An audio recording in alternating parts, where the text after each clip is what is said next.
You think you know what a mammal is, right? Well, what if I told you the definition you learned in school is probably built on a couple of myths? Today, we are going to tear up that old playbook and find the one single rule that actually unites all mammals. So let's start with that question.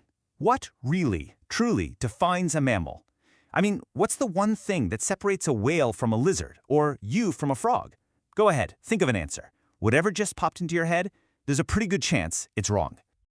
Okay, so for most people, the answer lands in one of two places. They give live birth, or they feed their young with nipples. And look, those are great answers. They're true for most mammals. Except they're not true for all of them. There are mammals alive right now that break both of those rules. To really get to the bottom of what makes a mammal, we have to start with the group that just shatters our simple definitions. So, let's meet these incredible biological rebels, the monotremes. Monotremes are just fascinating because, honestly, they seem so un-mammal-like. This group includes the famous platypus and the echidna, and they lay shelled eggs just like a bird or a reptile. They even have this kind of sprawling reptile-like walk. And get this, the male platypus has a venomous spur on its ankle. So yeah, so much for our simple rules. All right, so that takes care of the live birth myth. But what about nipples? Surely they have nipples, right? Nope, monotremes don't have them. Instead, they basically sweat milk through pores on their skin, and their babies, which are adorably called puggles, just lap it right up. How amazing is that? Now, it's really important to see monotremes not just as weirdos. They are so much more than that. They represent the first and oldest branch of the living mammal family tree. They're like a window into the past, showing us the original game plan for all mammals, which, it turns out, started with laying eggs. And that, of course, brings us to the next massive question. If the first mammals were laying eggs, how did almost all of the rest of us end up giving live birth? Well, the answer lies in a revolutionary piece of biological engineering. And that invention was the placenta.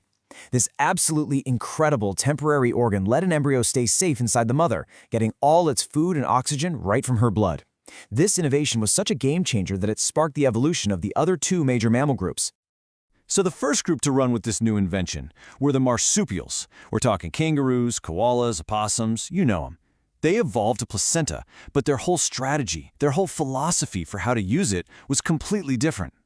You see, marsupials have a much less efficient kind of placenta. It just can't keep a baby going for that long. So they came up with this brilliant workaround.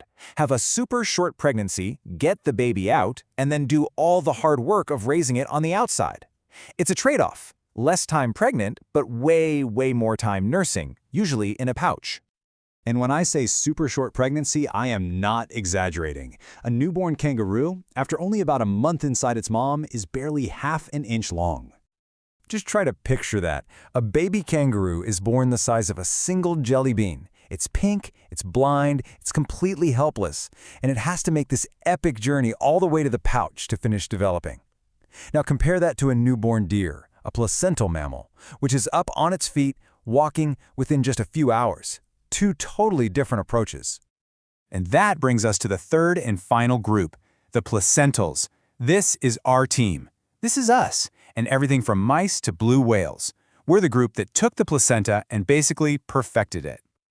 Our strategy was the complete opposite of the marsupials. With the super efficient placenta, we can keep the baby inside for a long time. And the result? Babies that are born far more developed, much more independent, and just way more ready to take on the world. It's a different playbook, and it has been wildly successful. This timeline really puts it all into perspective. You can see how we ended up with these three ancient and totally distinct families. The monotremes branched off first, way back when the first dinosaurs were roaming around. Then, later, the ancestors of marsupials and placentals split from each other. But what's so important to see here is that this isn't a ladder of progress with us at the top. It's three different, equally successful solutions to the challenge of life. Which brings us all the way back to our original question. After all this, after debunking our most common ideas, what is the one single feature that unites every single one of these animals? Okay, let's just be crystal clear on what it's not. It is not live birth. The monotremes proved that. It is not nipples. The monotremes proved that one too.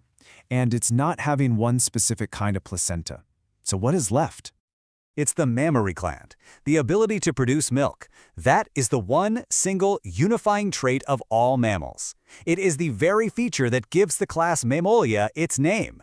And it doesn't matter if that milk comes from the nipple or is basically sweated through the skin, it's the milk that counts. And that's really the big takeaway. The egg-laying platypus, the pouch-raising kangaroo, and the placental-growing human, all of us share this one profound connection. We nourish our young with milk. That is the secret ingredient to the incredible diversity and success of all mammals. So the next time you think you have a simple definition for a complicated group of animals, just remember the platypus. It really makes you wonder, doesn't it? What other fundamental rules of biology are just assumptions, waiting for the right rule breaker to come along and prove us all wrong?